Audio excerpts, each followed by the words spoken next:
Buenas noches, los que ya se han conectado para ver este estudio. Continuamos con el Evangelio de Juan, capítulo 1. Solo que vamos a ver del versículo 29 al 51.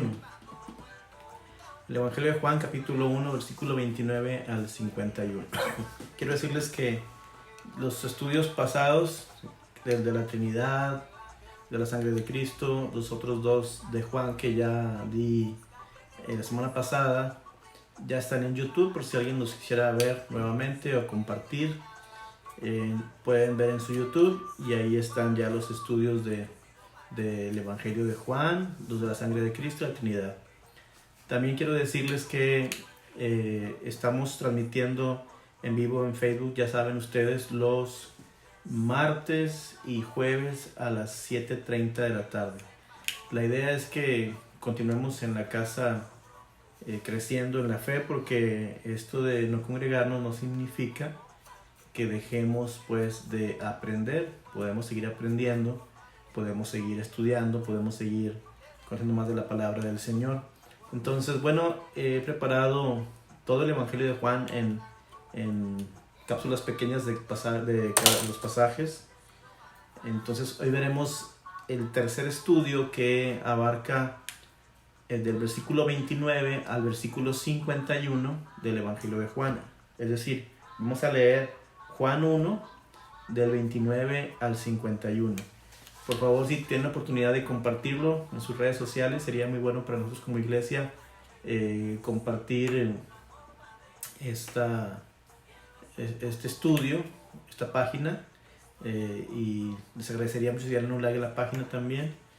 ¿Por qué? Bueno, porque con eso nos ayuda a llegar más gente que quizá no tiene la oportunidad de un estudio, pero ahí estamos disponibles ya. Entonces sé que hay muchas iglesias más disponibles y nosotros quisiéramos también poner nuestro grano de arena en este mundo tan diverso, y queremos hacerlo de manera sistematizada. Es decir, estaremos viendo todo el Evangelio de Juan hasta el capítulo 21, donde termina. Claro, quizá ya para dentro de unas semanas regresemos a nuestras actividades ordinarias. Si así fuera, pienso que podemos continuar aún así con este estudio en línea, pero de cualquier forma tendremos oportunidad de seguir creciendo. Los que se conectaron ya, gracias por estar conectados, gracias por estar aquí viendo este estudio. Por favor, compartan en las redes sociales, denle compartir ahí. No olviden que hay que tener a la mano una Biblia, una libreta para hacer apuntes, y si en cualquier momento de este estudio ustedes quisieran hacer una pregunta, con toda confianza la pueden hacer aquí. Estoy en el chat, me pueden preguntar y con todo gusto yo puedo responderles en cualquier momento la pregunta que tengan. Si tienen un problema para abrir el link o se está retrasando un poco su internet, avísenme. Normalmente no hay tanto problema a esta hora, pero si vieron un problema, díganme para saber si se les pasó algo. Incluso alguien quisiera recibir por correo o por inbox o por WhatsApp este estudio, lo tengo todo por escrito, así que se los puedo enviar en cualquier momento a quien lo solicite. Ya vimos primero el 1, el 2, ahora el estudio número 3 del Evangelio de Juan, capítulo 1, versículos 29 al 51. Así que sin más preámbulo, abra su Biblia por favor en el Evangelio de Juan, capítulo 1, y vamos a leer desde el versículo 29 hasta el versículo 51. Evangelio de Juan, capítulo 1, versículo 29 hasta el 51. Lo voy a leer, ahí me sigue usted en su casa, ya sea que lea conmigo o que escuche, pero vamos ya a leer el versículo 29 hasta el 51 del Evangelio de Juan, capítulo 1. Dice así: El siguiente día vio Juan a Jesús que venía a él y dijo: He aquí el Cordero de Dios que quita el pecado del mundo. Este es aquel de quien yo dije: Después de mí viene un varón, el cual es antes de mí, porque era primero que yo. Y yo no le conocía, mas para que fuese manifestado Israel, por esto vine yo bautizando con agua. También dio Juan testimonio diciendo, vi al Espíritu que descendía del cielo como paloma, y permaneció sobre él. Y yo no le conocía, pero el que me envió a bautizar con agua, aquel me dijo, sobre quien veas descender el Espíritu Santo, y que permanece sobre él, ese es el que bautiza con el Espíritu Santo. Y yo le vi y he dado testimonio de que ese es el Hijo de Dios. El siguiente día otra vez estaba Juan y dos de sus discípulos, y mirando a Jesús que andaba por allí, dijo, he aquí el Cordero de Dios. Le oyeron hablar los dos discípulos y siguieron a Jesús. Y volviéndose Jesús y viendo que le seguían, les dijo, ¿qué buscáis? Ellos le dijeron, Rabí, que traducido es maestro, ¿dónde moras? Les dijo, venid y ved. Fueron y vieron donde moraba, y se quedaron con él aquel día, porque era como la hora 10. Andrés, hermano de Simón Pedro, era uno de los que habían oído a Juan y habían seguido a Jesús. Este halló primero a su hermano Simón y le dijo, hemos hallado al Mesías, que traducido es el Cristo. Y le trajo a Jesús, y mirándole Jesús dijo, tú eres Simón, hijo de Jonás, tú serás llamado Cefas, que quiere decir Pedro. El siguiente día quiso Jesús ir a Galilea, y halló a Felipe, y le dijo, sígueme. Y Felipe era de Betsaida, la ciudad de Andrés y Pedro. Felipe halló a Natanael, y le dijo, hemos hallado a aquel de quien escribió Moisés en la ley, así como los profetas, a Jesús, el hijo de José de Nazaret. Natanael dijo, ¿de Nazaret puede salir algo bueno? Le dijo Felipe, ven y ve. Cuando Jesús vio a Natanael que se le acercaba, dijo de él, he aquí un verdadero israelita en quien no hay engaño.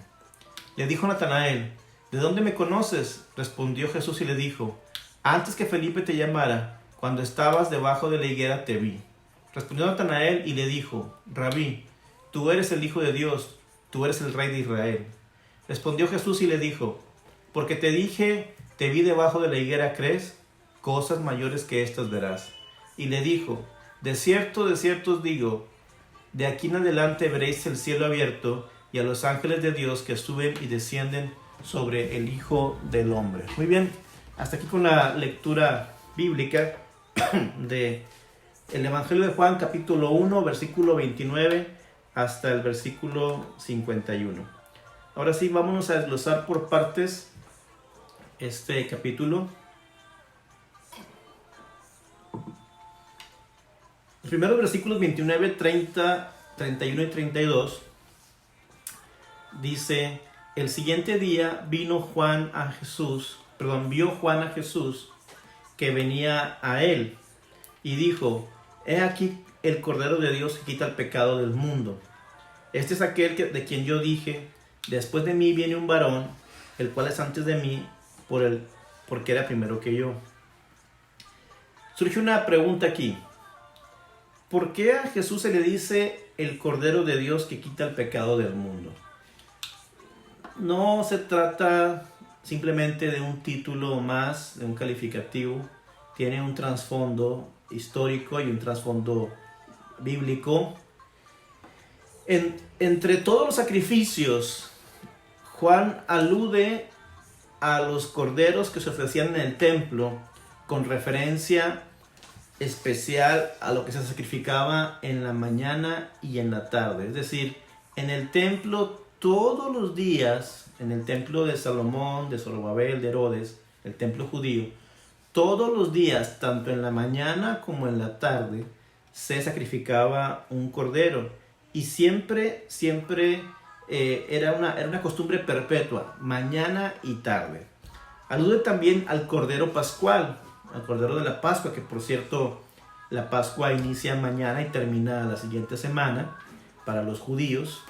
Y ese Cordero de la Pascua que Dios ordenó para librarlos de aquella muerte de los primogénitos, era precisamente un mandato perpetuo, un recordatorio que los judíos hacían cada año o siguen haciendo cada año. Y Jesús es un tipo, o el cordero es un tipo de Jesús más bien. Así que cuando llamamos Cordero de Dios a Jesús, se hace referencia a los sacrificios que se hacían en la mañana y en la noche en el templo y al Cordero de la Pascua que se utilizó en Egipto cuando el pueblo salió de ese lugar. Primera de Corintios capítulo 5, versículo 7, dice: limpiaos pues de la vieja levadura, para que seáis nueva masa, sin levaduras como sois, porque nuestra Pascua, que es Cristo, ya fue sacrificada por nosotros. Es decir, Jesús es tipificado como un cordero, porque nos recuerda la sangre de aquel cordero que fue puesta en los marcos de la casa, para que la peste de la plaga de la muerte no entrara y matara a los primogénitos de los hebreos. Así que por eso se le dice Cordero de Dios que quita el pecado del mundo.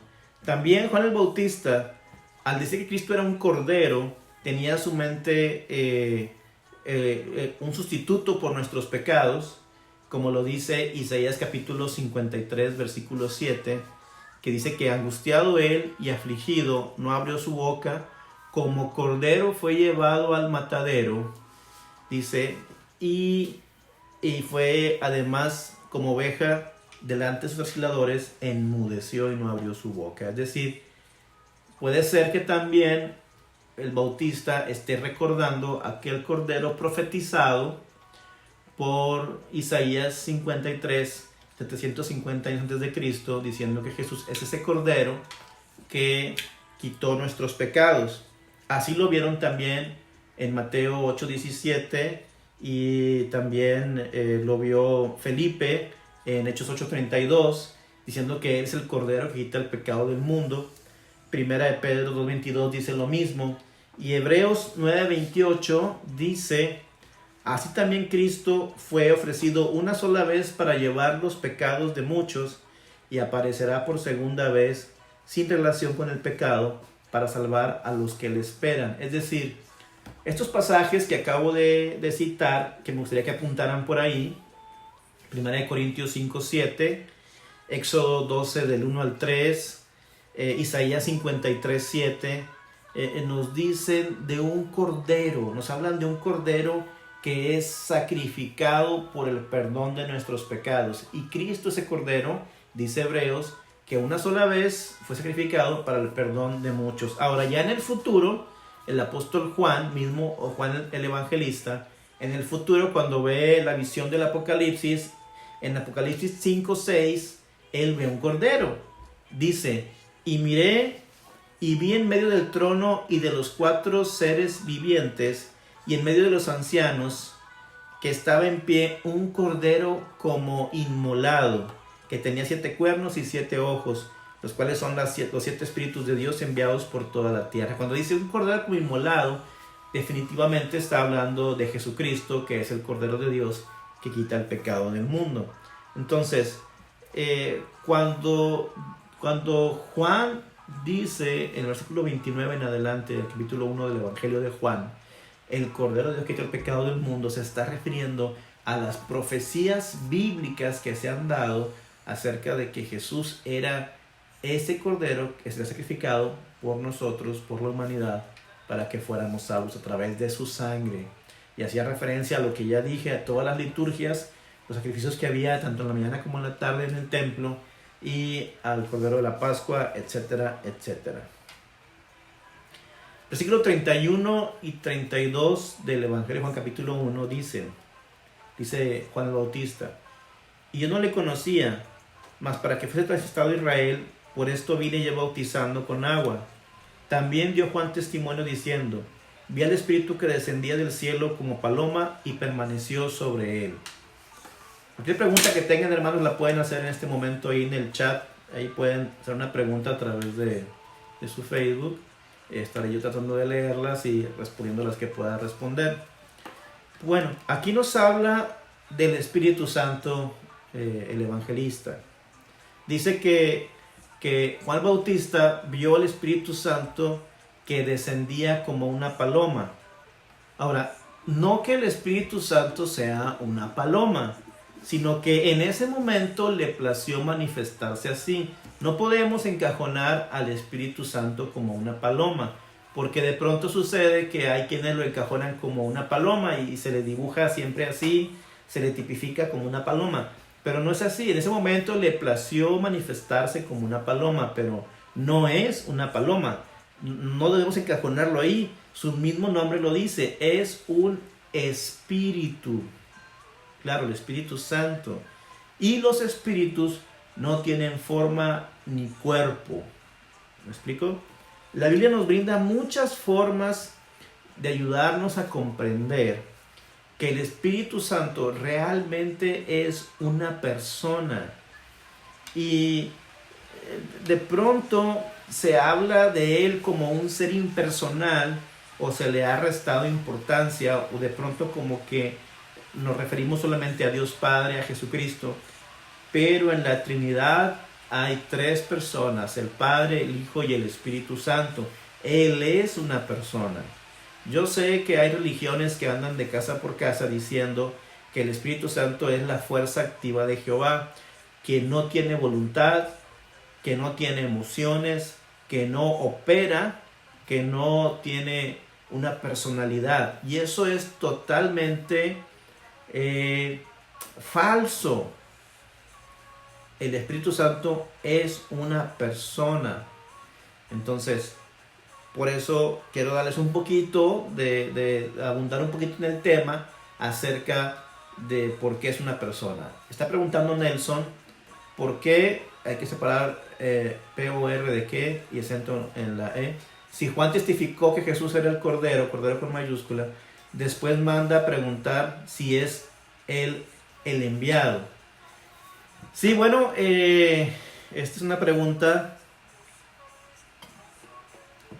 que no viene al caso, no te creas, no, es una pregunta importante.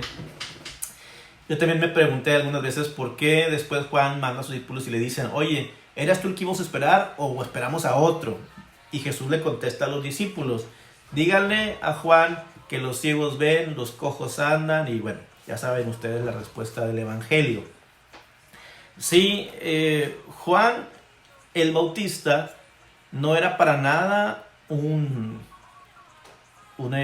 querubín, un arcángel, no era para nada un ser divino, era un ser humano como cualquiera de nosotros, con el ministerio de profeta.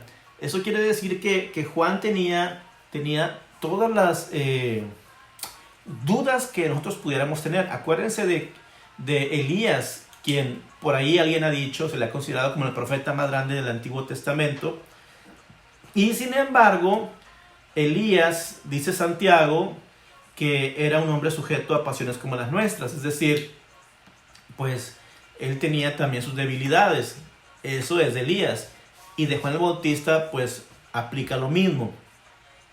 El hecho de que él fuera el mensajero enviado para allanar el campo del Señor, preparar la tierra, el camino, el ambiente, etcétera, etcétera, no significa que Juan fuera una persona divina. Era un ser humano como cualquier otro. Así que Juan tuvo sus dudas porque fue encarcelado, y precisamente en la cárcel es cuando manda a preguntar eso. Entonces, si estaba encarcelado, pues Juan tuvo la duda de que, oye, espérame, pues supone que Jesús viene, bueno, el Mesías viene a liberarnos, y estoy en la cárcel a punto de morir por decirle la verdad a un rey como Herodes, que es un rey mundano.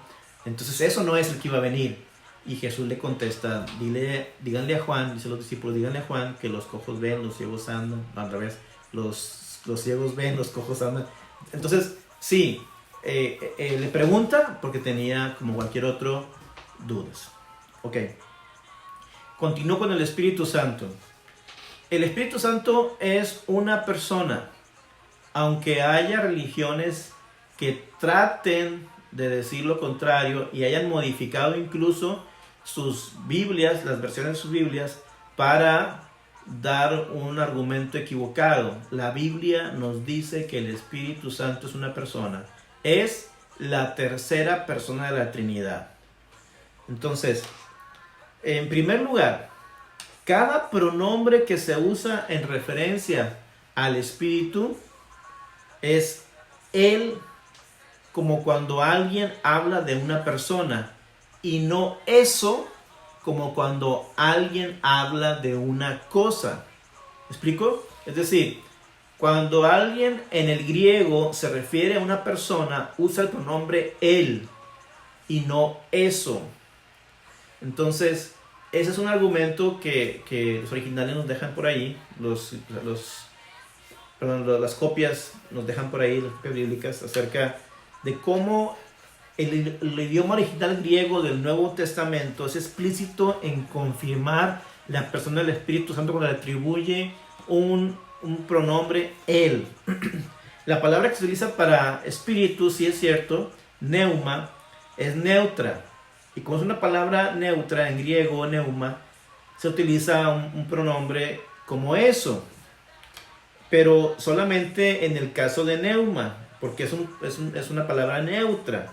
Se utilizan pronombres neutros que van de acuerdo al nivel gramatical de lo que se está hablando. Sin embargo, en muchos casos que se encuentran los nombres masculinos en griego, por ejemplo en Juan 15:26 o en Juan 16:13 y 14, se utiliza un pronombre que él como una persona, no como un objeto. Ahora, Mateo 28:19 nos enseña a bautizar en el nombre del Padre, en el nombre del Hijo y del Espíritu Santo. Esta es una referencia colectiva a un Dios trino. ¿Me explico? O sea, si el Espíritu Santo solamente fuera una fuerza, ¿por qué se hace referencia para nombrarlo en tan importante acto como lo es el bautismo? Si el Espíritu Santo fuera solamente una fuerza, la fuerza activa de Jehová, entonces diría la palabra en el nombre del Padre y del Hijo, o en el nombre del Padre, o en el nombre de Jesús. Pero Jesús mismo, de sus propias palabras, manda bautizar en el nombre del Padre, del Hijo y del Espíritu Santo, dando importancia a la persona del Espíritu Santo. Además de esto, estamos llamados a no contristar el Espíritu Santo. Eso lo podemos ver en Efesios 4:30. Ahora, ¿qué es contristar el Espíritu Santo? Contristar el Espíritu es entristecerlo, menospreciarlo, hacerlo sentir apagado, que no le damos importancia. ¿Y cómo puedes tú hacer sentir mal a la energía eléctrica, por ejemplo, si no tiene voluntad? Para que alguien se sienta mal es porque es una persona que tiene capacidad emocional o razonamiento. Por eso es que el Espíritu Santo es una persona. También podemos ver que se puede pecar en contra del Espíritu. Usted puede leer ahí en Isaías 63:10. Podemos mentirle al Espíritu Santo, según Hechos capítulo 5, versículo 3. A una fuerza activa no se le puede mentir, pero Hechos 5:3 nos da la idea, ¿verdad? Deducimos que se le puede mentir al Espíritu Santo. Estamos llamados a obedecer al Espíritu Santo. Si usted abre su Biblia en Hechos capítulo 10, versículos 19 al 21, ahí nos dice que obedezcamos al Espíritu Santo. Y además estamos llamados a honrarle, según el rey David lo escribió en el Salmo 51, versículo 11. Todo esto nos da a entender que el Espíritu es una persona y no una cosa. La personalidad del Espíritu Santo también se confirma por sus numerosas obras.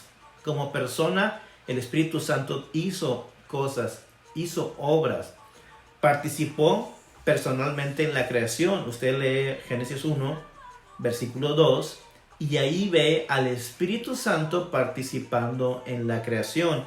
Empoderó al pueblo de Dios. Lo puede leer en Zacarías capítulo 4, versículo 6. Guía, Él es un guía que te dice cuál es el camino apropiado, según Romanos capítulo 8, versículo 14. Además consuela, Él es el consolador, según Juan capítulo 14, versículo 26. Convence de pecado, es decir, convence a la gente que es pecadora, según el Evangelio de Juan capítulo 16, versículo 8. Además también nos enseña, según Juan 16:13, nos enseña y frena o detiene el pecado, según Isaías 59, versículo 16. y da órdenes directas según Hechos capítulo 8, versículo 29. Todo eso hace el Espíritu Santo. Claro que es una persona. Por supuesto, saludos Carlos Martínez, es una persona. Cada una de estas obras requiere la participación de una persona en lugar de una simple fuerza. No podemos catalogar al Espíritu Santo como una fuerza porque lo que acabo de mencionar, todo lo que mencioné, tiene que ser una persona el que lo hace, no una fuerza. Además, los atributos del Espíritu Santo también apuntan su personalidad. Nos dan más firmeza para encontrar su personalidad ahí. El Espíritu Santo tiene vida. Según Romanos 8:2, nos dice que el Espíritu de Dios tiene vida. Tiene una voluntad. 1 Corintios capítulo 12, versículo 11, cuando habla de la repartición de dones, dice que Él dio y repartió como Él quiere. Tiene una voluntad. Es omnisciente. ¿Qué es omnisciente? Pues que todo lo sabe. Según 1 Corintios capítulo 2, versículos 10 y 11, 1 Corintios 2, 10 y 11, nos dice que todo lo sabe. Es un atributo que solo le corresponde a Dios. Pero como Él es Dios, es una persona, Él tiene ese atributo. Además, Él es eterno.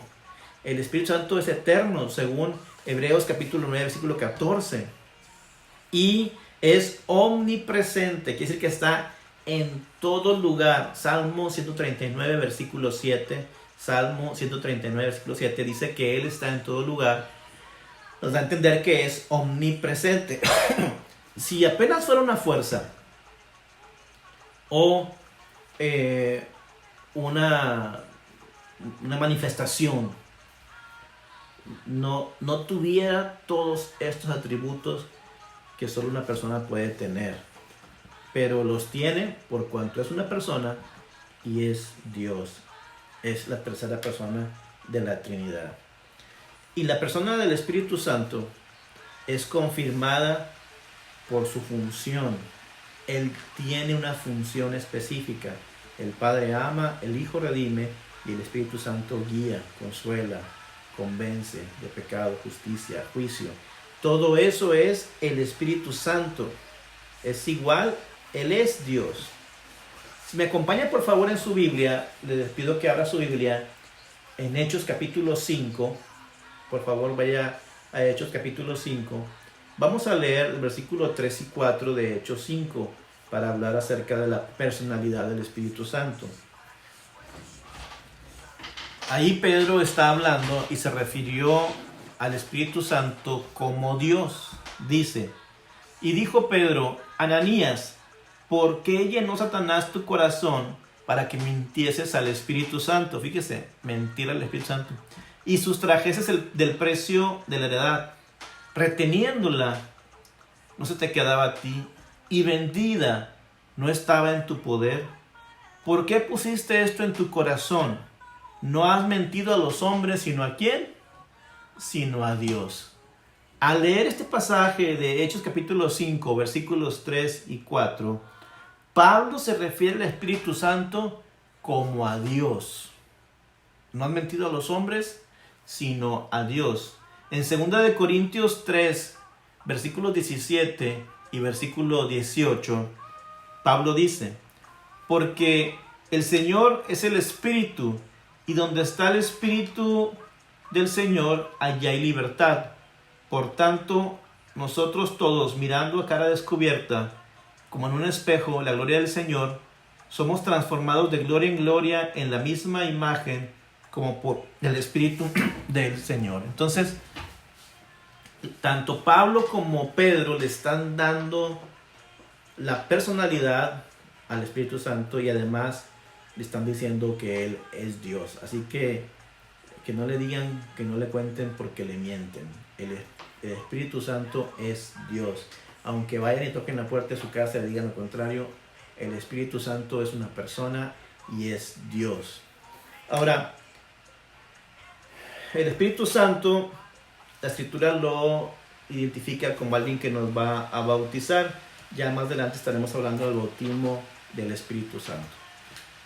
Vamos a leer Juan capítulo 1, versículos 33 al 34.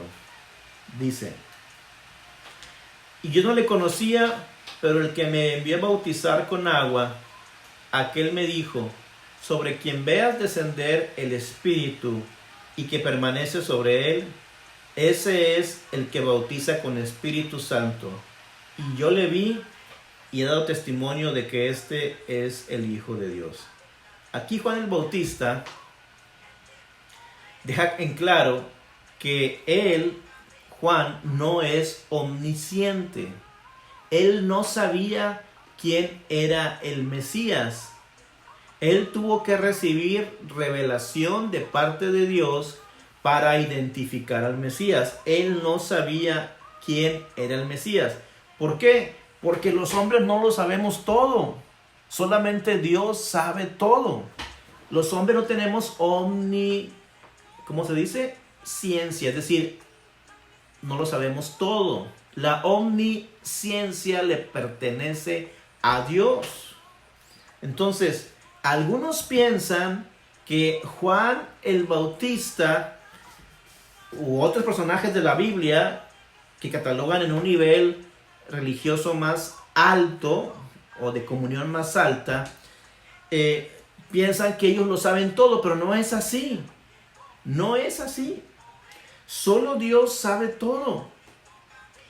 Solo Él tiene ese atributo de omnisciencia.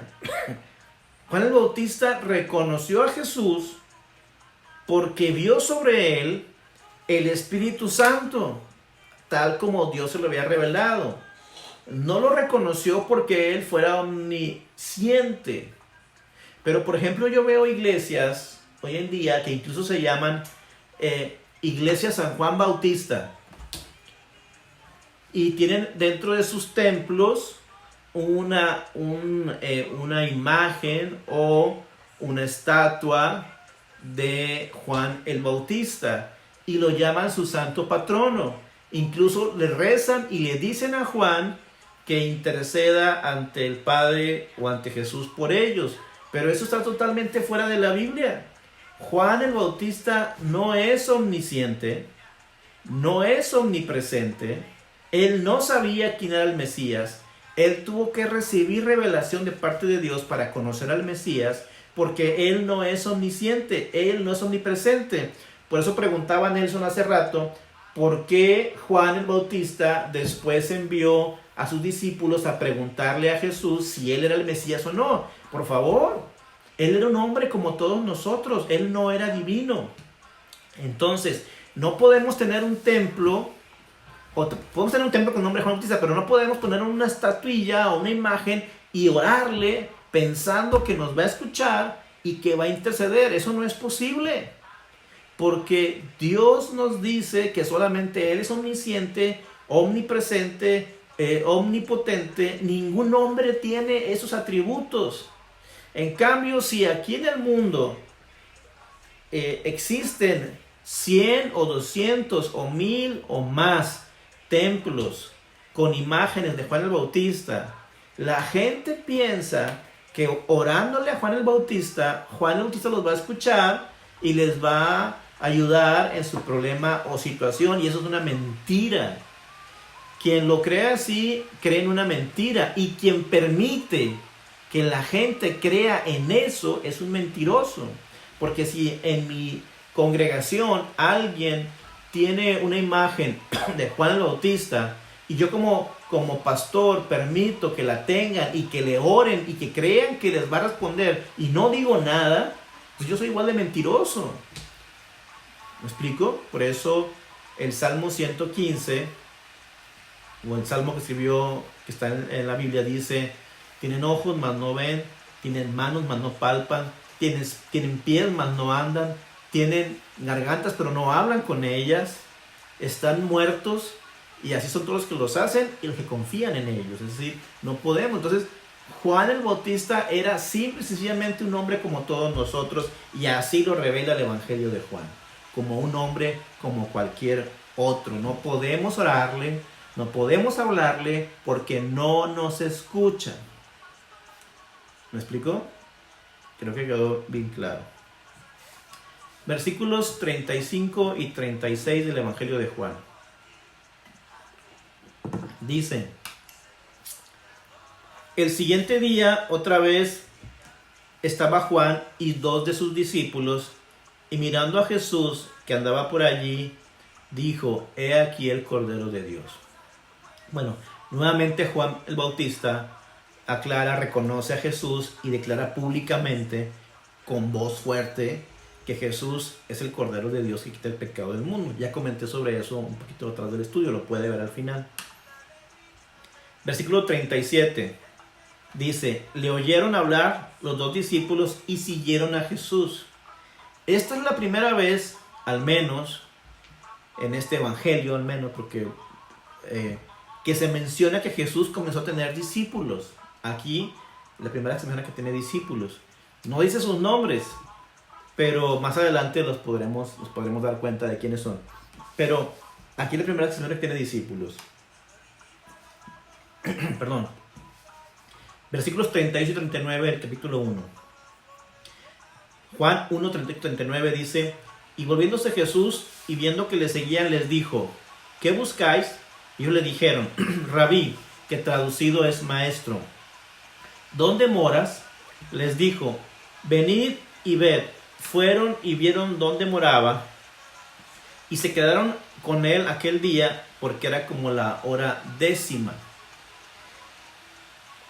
Cuando le dicen Rabí, que traducido es maestro, estaban reconociendo que Jesús conocía la escritura y la podía enseñar. Probablemente Jesús enseñaba en su comunidad. Acuérdense, cuando era niño enseñó en el templo. Y se quedaron con Jesús aquella noche, quizá porque la plática se les hizo tarde, pero se quedaron con él aquel día. Juan capítulo 1, versículos 40 y 41 dice: Andrés, hermano de Simón Pedro, era uno de los 2 que habían oído a Juan y habían seguido a Jesús. Este halló primero a su hermano Simón y le dijo: hemos hallado al Mesías, que traducido es el Cristo. Aquí es donde deducimos que los 2 primeros discípulos de Jesús antes mencionados eran Andrés y Pedro, que se llamaba primero Simón. Sí, Chuy, gracias a Dios por quitar el pecado del mundo. Juan 1:42 dice: y le trajo a Jesús, y mirándole Jesús dijo: tú eres Simón, hijo de Jonás, tú serás llamado Cefas, que quiere decir Pedro. Jesús le cambia el nombre de Simón a Pedro. Hay mucha especulación sobre el por qué le cambió el nombre de Simón a Pedro. Algunos dicen que era una misión que él iba a recibir. Otros dicen que era un nombre poco apropiado y que mejor era el de Pedro. Pero la Biblia no dice el por qué. Así que no debemos asegurar o decir lo que la Biblia no dice. Lo que sí es que la palabra Cefas tiene un carácter duro, colérico, fuerte y con muy poco dominio propio. Cefas es un antiguo vocablo arameo, kepa, que significa piedra. En griego sería Petros. Ahora, en Mateo 16:18 dice: sobre esta roca, dice Jesús, edificaré mi iglesia. Dice: tú eres Pedro y sobre esta roca edificaré mi iglesia. Tenemos que tener cuidado con lo que leemos, ir a las traducciones, si es posible a un aparato crítico donde podamos tener las palabras en griego y podemos encontrar la diferencia. Cuando Jesús le dice a Pedro en griego: tú eres Cefa, tú eres Kepa, tú eres piedra, y sobre esta roca, Petra, edificaré mi iglesia. No dice sobre este Petros, sino sobre esta Petra edificaré mi iglesia. Es decir, Petros es piedra, Petra es roca. La palabra Petra no se le puede aplicar a Pedro, porque es una traducción correcta. La palabra que se le aplica a Pedro es Petros, que significa piedra. Y Jesús es Petra, que significa roca. Solo para aclarar ese punto. Versículos 43 y 44 del Evangelio 1 de Juan. El siguiente día quiso Jesús ir a Galilea y halló a Felipe y le dijo, sígueme. Y Felipe era de Betsaida, la ciudad de Andrés y Pedro. Aquí se hace el llamamiento del tercer discípulo, al menos mencionado en el Evangelio de Juan, que es Felipe. Tanto Felipe como Pedro y Andrés eran de una ciudad llamada Betsaida. Me gusta mucho ese nombre, no sé por qué, pero me gusta el nombre de Betsaida. Versículo 45 del primer capítulo de Juan. Felipe halló a Natanael y le dijo, hemos hallado a aquel de quien escribió Moisés en la ley, así como los profetas, a Jesús, el hijo de José de Nazaret. Miren, aquí encuentro algunas cosas muy importantes que quiero compartir con ustedes. Primero que nada, Felipe es todo un evangelista. Emocionado con la nueva relación que tenía con Jesús, va y la comparte con su amigo Natanael. ¿Y cuántos de nosotros nos quedamos callados y tenemos una relación con Cristo? Somos de la secreta, no saben que somos cristianos. De hecho, en mi caminar en el Evangelio he conocido gente con la que he trabajado, he convivido, y que después de tiempo, oye, ¿eres cristiano? Ah, sí, yo, pero ¿por qué no habías dicho? Yo te dije, no eres cristiano. En fin, Felipe va y dice a Natanael, hemos encontrado al Mesías. Y aquí encontramos cosas muy importantes. Le dice a Jesús, el hijo de José de Nazaret. Primero, número 1. Hemos hallado a aquel de quien escribió Moisés en la ley. Como ya lo había comentado antes, en el Antiguo Testamento se profetiza la venida del Señor. Desde Génesis podemos encontrar a un Redentor. Es decir, los judíos estaban familiarizados, es más, estaban deseosos, ansiosos de la venida de su Mesías. O de hecho, todavía lo están. Aquellos judíos que todavía están esperando al Señor creen en esas profecías del Antiguo Testamento donde vendrá un Mesías. Hermana Porfiria, saludos, Dios le bendiga, le mando un beso. Entonces, los judíos están totalmente esperando la venida de su Mesías. Y cuando Felipe lo encuentra, va y lo comparte y le dice a Natanael, hemos encontrado a aquel de quien escribió Moisés. Número 2, dice, así como en los profetas, de quien escribió Moisés en la ley, así como también los profetas lo dijeron. Es decir, no solo la ley, el Pentateuco, habla del Mesías, del Redentor, sino que el resto del Antiguo Testamento también profetiza a un Mesías, a un Redentor, que es Cristo Jesús nuestro Señor.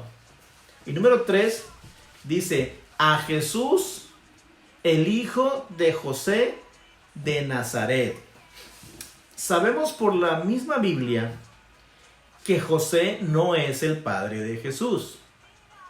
Sabemos que Jesús es hijo de María, engendrado por obra del Espíritu Santo. Otra vez vemos que el Espíritu Santo es una persona. Sin embargo, la Biblia le da el reconocimiento de padre terrenal a José. Y es obvio que como José crió a Jesús, pues es su papá. Y además, al parecer, le enseñó su oficio y la gente lo reconocía como el padre de Jesús. Es decir, Jesús es hijo de José y de María. Entendemos que es José un padre adoptivo, pero es un simbolismo tan hermoso de que Dios nuestro Padre también es un padre adoptivo, porque no éramos hijos legítimos, pero Él nos adoptó. Todos somos creación de Dios, pero solo los que lo reciben, los que lo aceptan, son hijos de Dios. Eso lo puede ver usted en el primer estudio que compartí del Evangelio de Juan hace la semana pasada, el martes pasado precisamente. Ahí puede encontrar la respuesta a por qué no todos son hijos de Dios. Pero aquel que le recibe, que le acepta en su corazón, ese es hijo de Dios, y doy una explicación de por qué y cómo es esto. No es por herencia, no es por pertenecer a una iglesia, es por tener una relación con Cristo. Versículo 46. Dice, Natanael le dijo, De Nazaret puede salir algo bueno, le dijo Felipe, ven y ve. Más que una grosería, esto es un escepticismo y es válido. Natanael era de Galilea. Nazaret también era una ciudad de Galilea. Así que Natanael conocía bien a su tierra, a Nazaret, y no esperaba mucho de ella. Los habitantes de Galilea, de Nazaret, tenían fama de ser personas con un dialecto burdo, rudo, un dialecto poco refinado y de ser poco ilustrados. Eran gente, vamos a decirlo así, de un nivel intelectual y social bajo. En tiempos bíblicos, Nazaret era una pequeña ciudad de agricultores, la cual quizá por su tamaño tan pequeño no es mencionada en la lista de las ciudades más importantes que corresponden a la tribu de Zabulón que estaba en esa parte. Ninguna ruta de comercio pasaba por la tierra de Nazaret y por lo tanto no tenía ninguna influencia de nivel económico. Nazaret era una ciudad insignificante, si usted lo quiere ver así. No es mencionada por nombre ni siquiera en el Antiguo Testamento. Probablemente porque no jugó ningún papel importante en la historia de la tradición del pueblo hebreo judío, el pueblo de Israel. Pero Jesús creció en Nazaret. Ahora, ¿por qué Jesús creció en Nazaret? Yo creo que fue una ciudad elegida por Dios por dos razones. La primera es una ciudad totalmente aislada y por lo tanto ofrecía un ambiente seguro y protegido para que Jesús creciera en sabiduría, en estatura y en gracia, como lo dice Lucas capítulo 2, versículo 52, alejada de las miradas indiscretas de los perseguidores de la iglesia, de los perseguidores como Herodes que van a matar a los niños, ya que en esos tiempos cualquier amenaza que surgiera era inmediatamente destruida por Herodes. Saludos a Carla y a Gil que están viendo por ahí este estudio.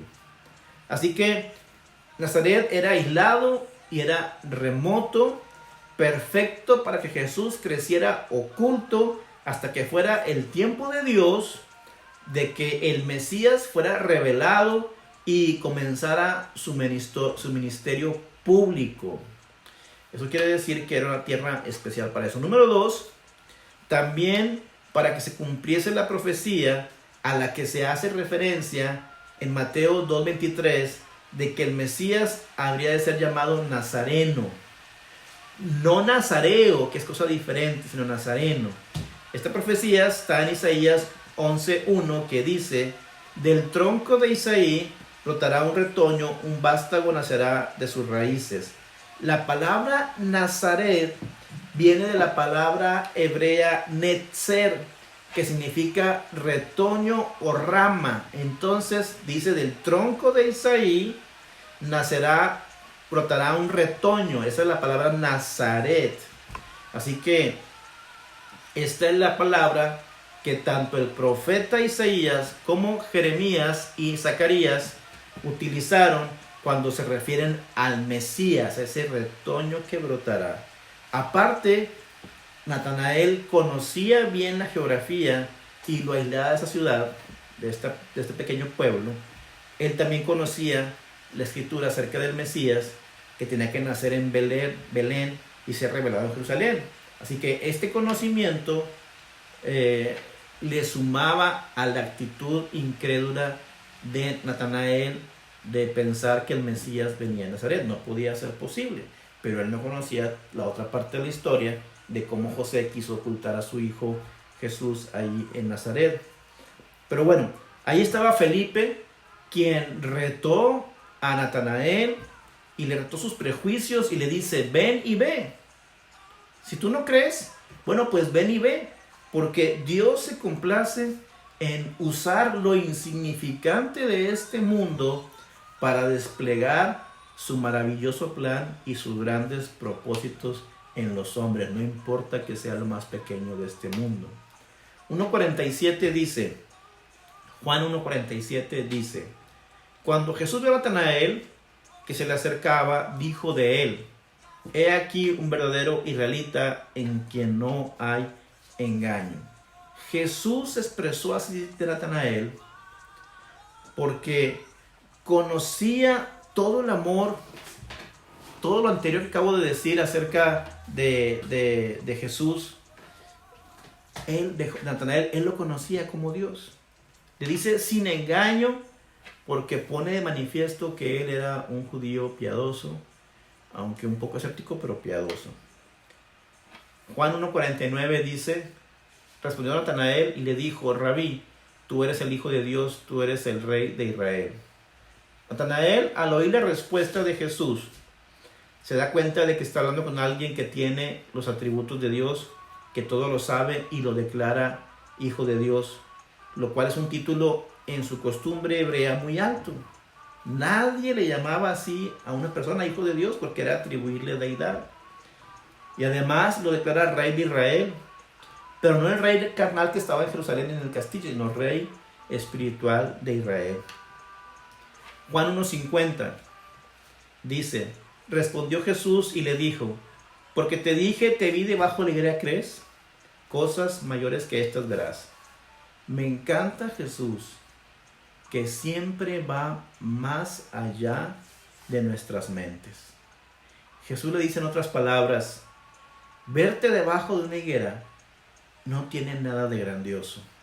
Cosas más grandes que estas vas a ver. Porque nosotros nos emocionamos con detalles muy insignificantes. Es que Dios me proveyó una casa, Dios me proveyó un coche, Dios me proveyó un trabajo, Dios contestó. Más grandes cosas que esas veremos. Las cosas terrenales que están aquí ahora, que podemos ver, que podemos tocar, son insignificantes con las promesas que tenemos de vida eterna. Es decir, todas las riquezas de este mundo, juntas y acumuladas, no valen un segundo en la presencia de Dios. Por eso Jesús le dice a Natanael, cosas mayores que estas verás. Esto es algo insignificante. Pero tenemos que entender esto.